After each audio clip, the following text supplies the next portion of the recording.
Yo, what's up guys? Welcome back to the channel. Welcome to another video. Tuesday afternoon. What time is it? I think it's 5 o'clock in the afternoon pala. Paggabi na rin pala dito sa Vegas. Ngayon lang tayo lumabas ng bahay sa day off natin. So today, pipick upin na natin si Bieber. Tapos na siya. It's about 1 week almost. Kailan ko ba na-drop off kay Mr. Sarap yun? Was it last Tuesday o last Wednesday? Hindi ko na maalala eh. Iwan naman natin to si GTV. Tapos uwi natin si Bieber. Baka dumaan tayo kanila Pogi Vespa. Kasi subukan na rin natin palitan yung exhaust tonight para matapos na siya. Kung kailan na-detail ni Mr. Sarap yung motor, tsaka naman natin kakalikutin. Dinadumihan din. Okay lang yan. Yan lang. Medyo rush hour na. Uwian na ng mga nagtatrabaho. Kaya ganito ka traffic ngayon. Hindi man traffic, I mean, marami lang talaga sasakyan sa roadway. Congrats nga pala Johnny, new bike day. Hindi ko alam kung kailan niya pinick up eh. Anong araw ba ngayon? Tuesday. Pinick up niya ata ng Monday. So kahapon dito, second day na dyan sa Pilipinas, I would think. O baka third day na kasi Wednesday na ata dyan sa inyo. Anyway, hindi naman natin alam kung ma-upload natin agad tong video na to. So baka malito pa kayo sa araw. So yeah, congrats, exciting. 125 na 4-speed semi-automatic. Para siyang Honda Cub. Pero hindi. Ano yan, sino gumawa? Bristol yata yung brand. Pero nag-i-enjoy siya. Yun naman ang importante. It doesn't matter kung anong klaseng motor ang kunin mo. Basta nag-i-enjoy ka, yun, sapat na yun. Congrats to you, brother. Thank you.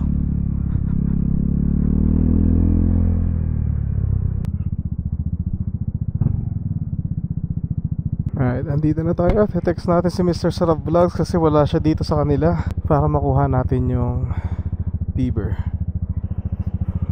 Okay. Yun. Si Biebs tapos na.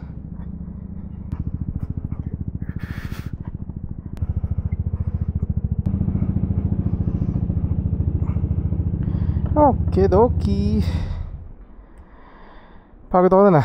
Okay, set up natin yung camera and then punta na tayo kanila Pogi. Lights. Alright, we are switching. So iiwan na natin si GTV, uwi na natin si Bieber. Inaantay ko lang na sumara yung garahe. Yun o, si Bieber. Ang linis. Parang ayoko tuloy itapak yung pa ako dyan. Ano yung tumutulo? Sana tubig lang yan. Okay, biyahe na tayo. Bieber ingay time.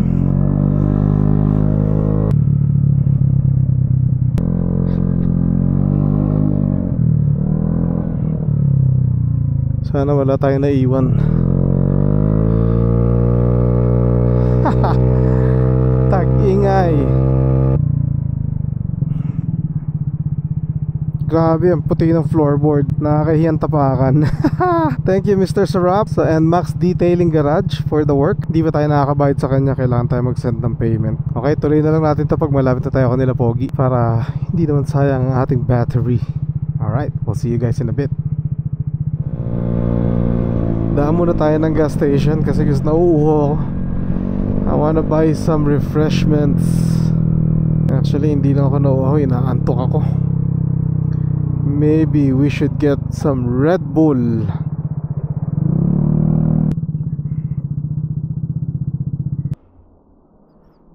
Oh, gumagana. Ito pala yung handle na binigay sa atin ni Pogi Vespa na kinabit ni Mr. Sarap Vlogs. Ayos din siya. It works. Alright, let's go get some to drink. Reflection hits. Suot natin yung Pilipinas hoodie natin from Lloydie. Thanks Lloydie. Shout out to you brother. Gusto ko ng super cold. Sugar free, no sugar free.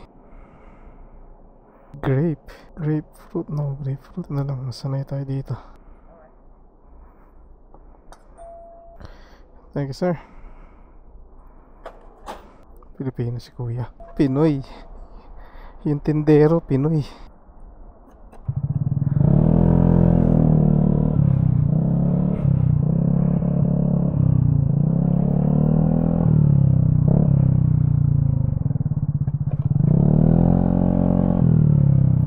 tayo inom sa bahay ni Pogi. Supra oh, turbo oh. What's up? Linis ang puta. Wow, that's nice. Fun fact, ang unang-unang kotse ko sa Amerika, yung legit na napunta sa akin, was the Toyota Supra. It's this year. I think it was 89 or 90. Non-turbo siya, automatic. And it was white.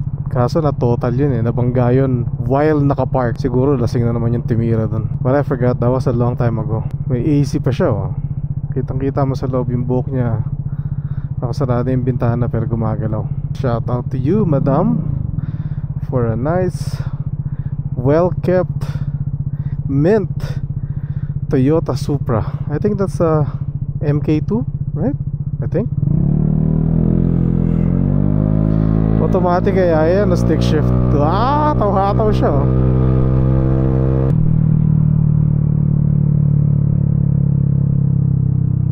Ah, lalaki pala eh.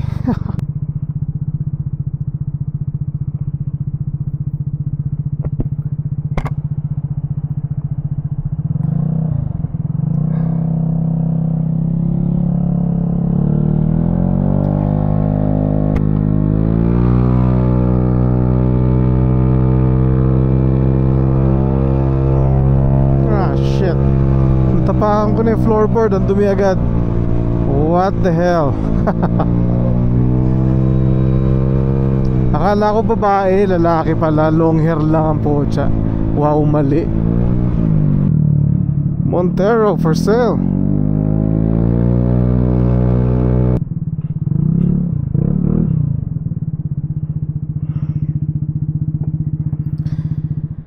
Alright, we're here, but I'm not sure kung nandito na si Pog. Alright, tuloy na lang natin to when he gets here, and if we do start working on this bike today. Linis Pogi. Can you snowboard, Uncle Bomac? But I haven't driven a bike in Again? Again? You gonna do that again? Put some fucking pants on, man. Shit. What time is bike night? 7? Yeah, I think it's until like 7 or 8. night though. It's always broken. If it's not, it's always broken.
Beaver is quiet now. Ganon din, tinanggal din ang ingay.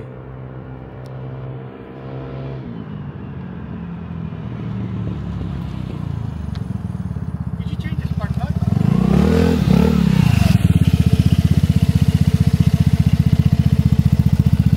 Why, what's wrong with the spark plug?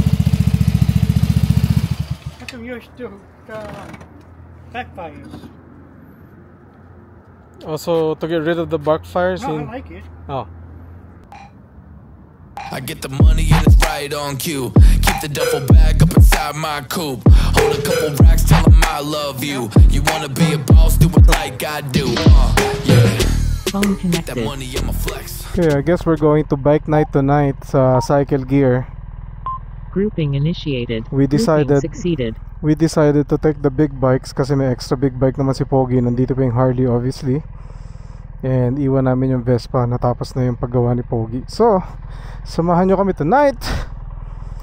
We're gonna go check out Cycle Gear Bike Night, baby. Can you hear me?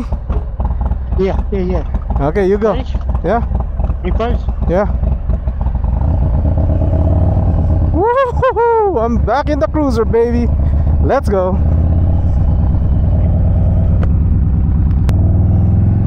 Probably the shifter. It was up now. Yeah, it feels kind of high. Yeah, it's high. Sometimes it's cool to ride this bike, you know. That's why I'm having second thoughts. I mean, do you really need to sell it? I don't need to get rid of it. There you go.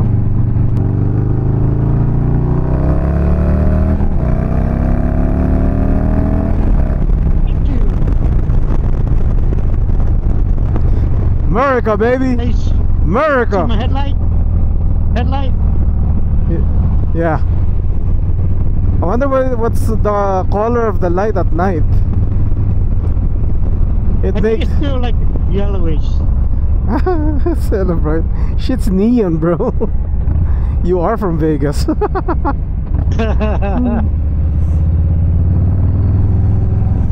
Damn, I rode 3 bikes today. Again.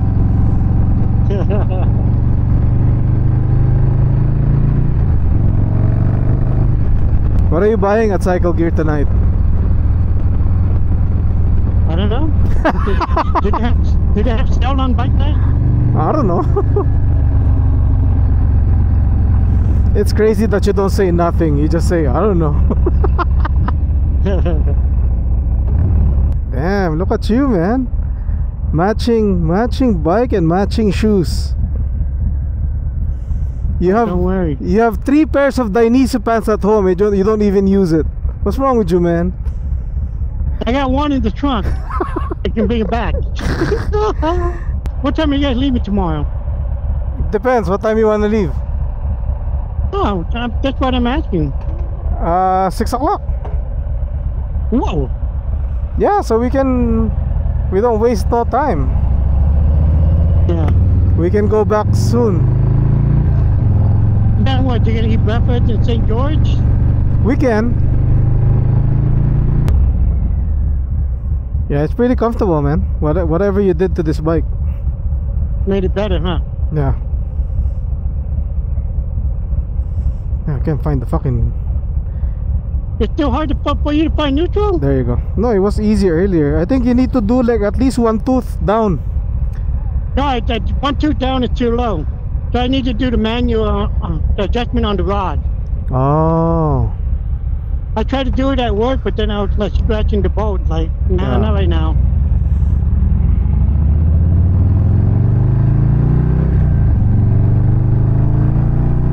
Especially you and me, man. We have small feet, bro. Fuck. Yeah, I know.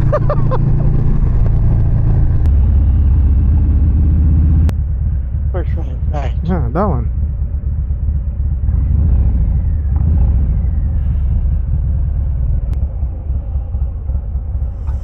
Bike night, baby. We get free food, hot dog, and some drinks. For sure. Hopefully.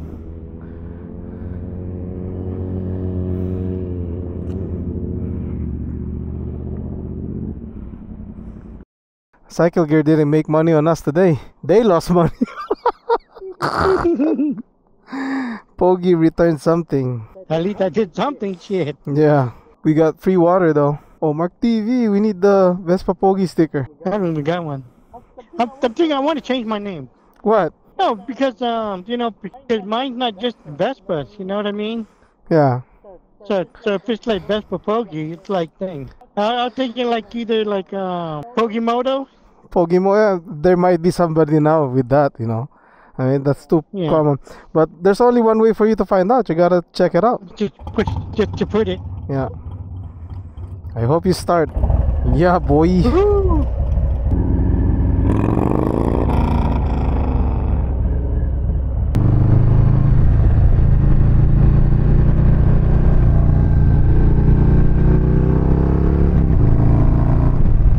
You're supposed to go like this or what? Like that? Like You can, if you want to. If your leg's long enough.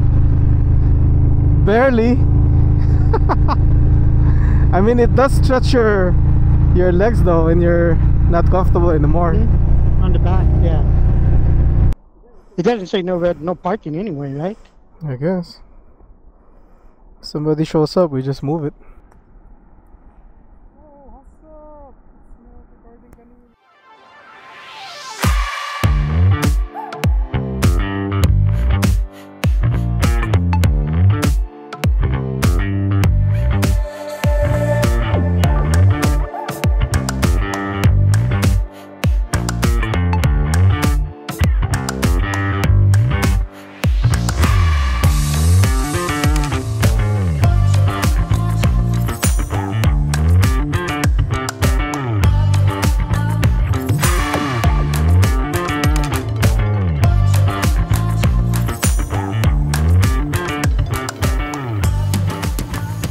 What did he say, folks?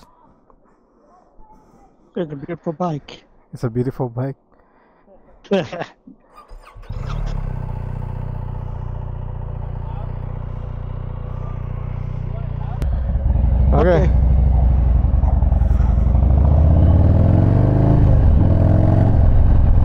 Woo! Busog. Bushog, Charleston. We're gonna take Charleston. We can. Yeah. Oh, it's this one, huh?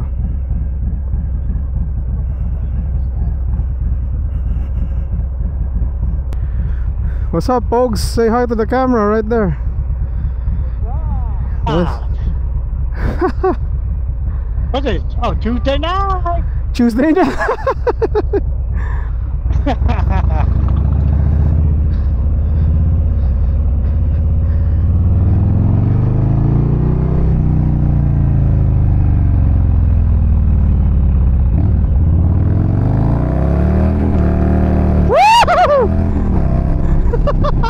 Did you see the wheel spin?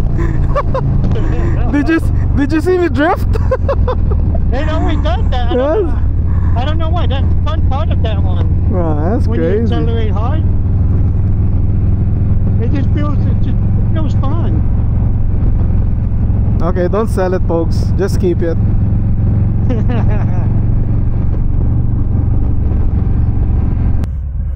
Yeah, that's the first time it happened to me. I felt that, but I committed though. I just went for it. Like that time we left your house, I was like, yoo. I even did it on second gear. Yeah, when I shifted to second, that's when it did it. Yeah. I probably didn't shift to second. I probably power shifted to second. That's probably what I did.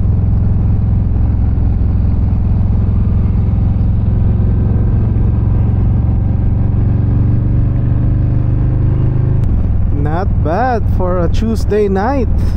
I started with the Vespas. Now I ended up with the Harley.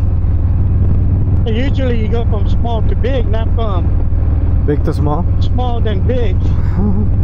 But I still gotta go home, so I'm gonna have to ride the Vespa home. Did you know Johnny got a new bike? Oh, did he? What did he get? Yeah, he got a 125 Honda, like a Honda Cub. Yeah, the 4-gear, no clutchless. Yeah. Yeah, it's cool. He's having fun. Where did the Vespa? No, he kept it. He got a third bike.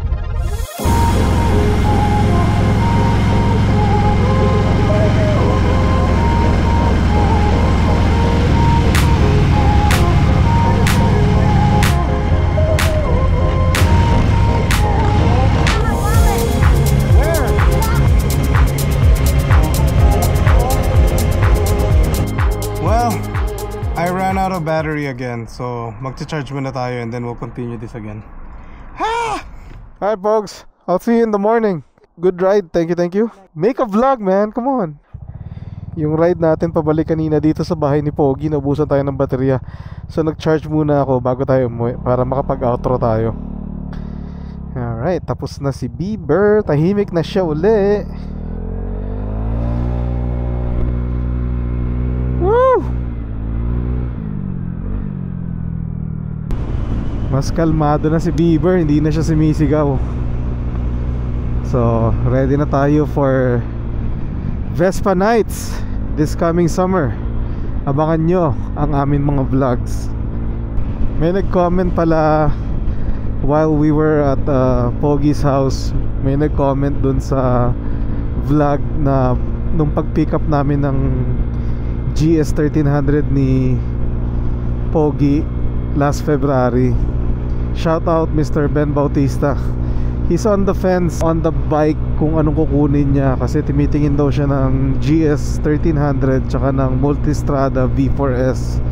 Syempre bias tayo kasi naka Multistrada tayo, pero sabi ko naman sa kanya, you cannot go wrong picking any bike. Depende na lang talaga yan sa riding style mo, tsaka kung ano yung kakausapin ka ng bike, kung anong sasabihin sa'yo pagka na-test ride mo na. So ang advice ko sa kanya, i-test ride niya pareho, and he will know after that. I guess he's a Ducati Scrambler owner na pala, so he's leaning towards to get another Ducati. Hindi ko na tanong kung saan siya, kung nandito siya sa Pilipinas or nasa Amerika siya or sa ibang bansa. But hopefully you're watching this vlog. Thank you sir for the comment. Shout out to you Mr. Ben Bautista, and good luck sa iyong pagpili ng bike. Hopefully soon, and we would love to know kung ano yung reaction mo sa after matest mo yung V4S. A short recap for tonight. Umalis tayo ng bahay almost 5 PM. Pumunta tayo sa Max Garage Detailing to pick up Bieber, tapos na drop off naman natin yung GTV. And then after that we went straight to Pogi's house. Nagpalit siya ng exhaust. Naka standard racing na tayo ngayon. Same brand, yung Shijiro pa rin, from Indonesia. After that, pumunta kami sa bike night sa Cycle Gear kasi nagsoli din si Pogi ng pantalon. He bought a pants, tapos hindi niya nagustuhan yata, so ni-return niya. So binigyan naman, sinoli naman sa kanya yung bayad. And then we went downtown sa Art District. Doon kami nag-dinner sa pizza place. And then we went home. So ngayon, we are back in the Bieber. So far, bukas tuloy yung plano namin mag-ride. Sana walang magbago. Medyo long ride yon. And right now, ako, si Pogi, Omark TV, and Mr. Sarap Vlogs and JM will be going to this ride. Sana walang mag-back out, and magkikita kami maaga kasi we're trying to get out or at least leave Las Vegas by 7 in the morning. So we'll let you guys know na lang kung saan ang aming ride. It's gonna be a Wednesday ride na nagkataon lahat kami day off, so we're gonna take advantage of this. This is where I'm gonna be ending the vlog. Maraming salamat for coming with us today, or at least coming with me sa ating Tuesday ride, and we'll see you guys tomorrow or on the next video. Until then, God bless everyone and be a blessing to one another. Peace.